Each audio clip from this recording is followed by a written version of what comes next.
Napag-usapan natin ang patungkol sa pagpapakita nitong si Fen na isang true dragon level na opponent kung saan naisip nitong si Xion na wala ni isa sa kanila ang kayang tumapat dito. Pero bago natin simulan itong video na ito ay i-roll muna natin ang intro. Hello everyone and welcome to my channel, ang inyong source ng Tagalog na Tansura Contents. Sa channel na ito ay pinag-uusapan natin ang mga nangyayari sa may Tansura universe. So without further ado, let's get into the video.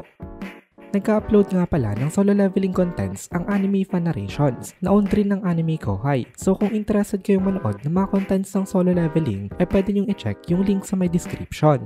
Ngayon ay nagtanong itong si Ultima kay Xion kung ano daw ba ang tingin nitong si Xion dito. Sa tingin daw ba nito ay kaya nilang manalo o dapat daw ba silang mag-withdraw? Pinag-isipan nitong si Xion kung ano ang dapat nilang gawin. Naisip ni Xion na maganda nga daw ang suggestion nitong si Ultima na mag-retreat na nga lang daw sila kasi ayaw daw nitong si Lord Rimuru ng kahit na anong casualties. Kapag susundin daw nila ang order ni Lord Rimuru ang best na gawin daw ang mag-retreat, lalo na daw at nandito naman itong sila Adalman. Ang mga forces nga kasi nitong si Adalman pwede nilang gamitin na pantapat sa mga kalaban para sila ay makatakas. Kaso nga lang naisip ni Xion ang malaking problema kapag nag-retreat nga sila. Napaka-obvious na naman kasi na mangyayari kapag nag-retreat nga itong sila Xion dito, babagsak ang Roberius. At once na bumagsak na ito, sunod-sunod na rin na babagsak ang mga nasa western nations. May chance daw na maubos ang mga human species kapag gano'n na nangyari at masira daw ang plano at mawala ang lahat ng pinaghirapan nitong si Lord Rimuru. Pero ano nga daw ba ang dapat na gawin nila? Kasi kahit naman daw hindi sila tumakas at lumaban nga sila ngayon dito, wala daw duda na sila ang matatalo. Parang walang ibang choice dito. Kaya ang ginawa nitong si Xion pinatibay niya ang kanyang sarili. Sabi ni Xion sa sarili niya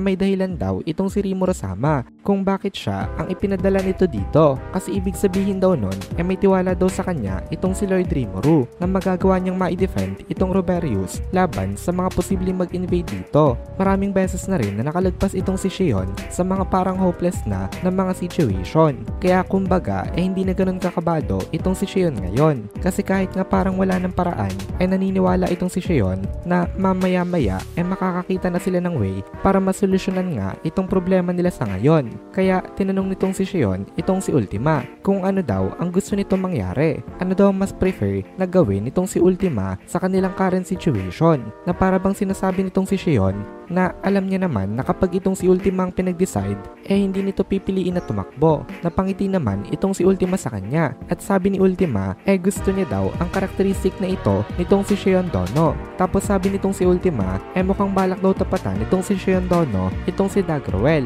Kaya ang tatapatan niya na lang daw itong bagong dating na opponent. Ang tinutukoy nitong si Ultima na tatapatan niya walang iba kung hindi itong si Fen. Napaka-casually ito na sinabi nitong si Ultima na para bang namimili lang siya kung ano ang gusto niyang kainin na dessert. Sa tutuusin napakalakas ng napili niyang kalabanin. So decided na nga sila sa kung ano ang gagawin nila ngayon dito. Kaya ngayon nagsimula ng kumilos ang mga subordinates nitong si Ruminas. Sabi nitong si Luis katulad daw ng master nila itong mga subordinates nitong si Demon Lord Rimuru kasi wala daw takot itong mga ito. Nagulat kasi itong si Luis kanina nung napili nitong si Xion na makipaglaban kesa nga tumakas. Kahit na nakita na naman nila na ang mga kalaban nila dito ngayon mga ka-level ng mga True Dragons at hindi lang isa, kung hindi dalawa nga ang opponent dito na True Dragon level. Kaya nabuhayan rin ng dugo itong sila Luis dahil nga sa tapang na ipinakita nitong sila Xion at Ultima. Kaya sumabak na rin itong sila Luis sa may battlefield. Ang nakatapat nitong si Luis ang 4-armed giant na si Basara. Itong si Basara daw ang leader ng 5 warrior generals ng Chain Titan Army. Ito ay maternal uncle ng mga anak nitong si Dagruel. Kasama nitong si Luis ngayon ang mga Bloody Knights at ang 7 Great Nobles. Itong mga ito ay handa na rin na makapagbakbakan sa may battlefield. Kaya mas chaotic na ang battlefield ngayon kung ikukumpara nung una kasi isa-isa na nga na nag-i-step up ang mga malalakas na mga characters. Gumalaw na itong si Fen. Gamit ang kanyang chain dance nag-create siya ng Raging Sandstorm. Sunstorm na nagpatalbog sa napakaraming mga Death Giants. Pinulbos ng Sunstorm itong mga Death Giants na ito. Tapos nakita nitong si Fen, itong si Adalman. Napansin ni Fen na itong si Adalman ang nagbibigay ng orders sa may army of the Death Giants. Ngayon, nakasakay ito sa may likod ng Death Dragon na si Wendy. Ang battle strategy ngayon nitong si Fen dito ang targetin ang high-ranking general. Kaya itong si Adalman ang kauna-unahan niya nakita. Tama daw itong strategy nitong si Fen na ito. Kasi ang power daw nitong si Adalman ang dahilan kung bakit nagre-resurrect ang mga immortals. Si Adalman ang dahilan ng kanilang immortality. Kaya kung may i-take down agad itong si Adalman, mawawala ang isang buong army. Kaya napakabilis na nag-close in itong si Fen kay Adalman. Nasa may area na agad ito ngayon. Sobrang bilis ng speed nito papunta sa direction nitong sila Adalman na 20. Napansin naman ito nitong si Adalman. Kaya binigyan niya ng order itong si Wendy na lumipad pa ng mas mataas kasi naisip niya na baka ligtas sila sa may ere. Pero hindi pala kasi humaba ang Gleipnir nitong si Fen na para bang ito walang limit ang length. Pumulupot ito sa may Gehenna Dragon.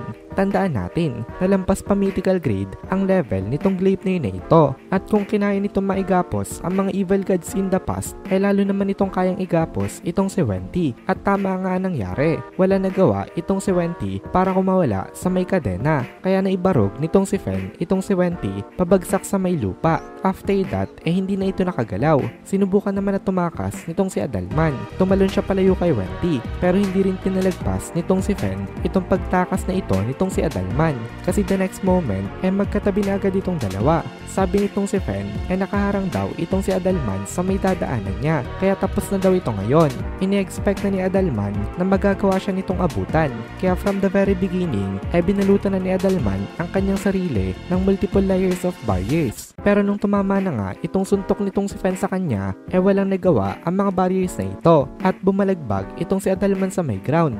Sa sobrang lakas ng atake ni Fen, hindi lang nawala ng will na makipaglaban itong si Adalman sa kanya. Nawala na rin ito ng will na mabuhay kasi nawala na ito ng pag-asa. At dito na muna natin tatapusin itong video na ito. Kung nagugustuhan mo itong mga videos natin, please consider joining the membership para mapanood mo na agad ang mga kasunod na part dahil palaging advance ang ating mga members. Also, please consider leaving a like at mag-comment ka na din para ma-boost naman tayo ng algorithm.